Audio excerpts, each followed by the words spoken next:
Hello friends, ఈరోజు మనం ముల్లగాకుతోటి అలోవెరాతోటి bio enzyme ఎలా తయారు చేయాలో నేర్చుకున్నాం. 100 గ్రాములు బెల్లం తీసుకొని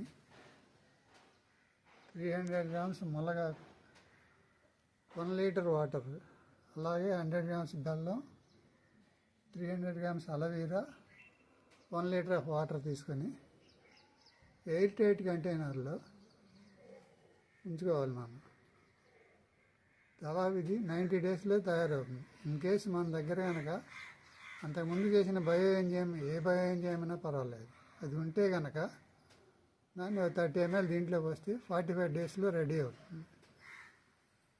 మొదటిగా 10 డేస్ వరకు రోజు ఒకసారైనా మూత తీసి పెడుతూ ఉంటే దాంట్లో ఉన్న గ్యాస్ బయటికి పోతుంది.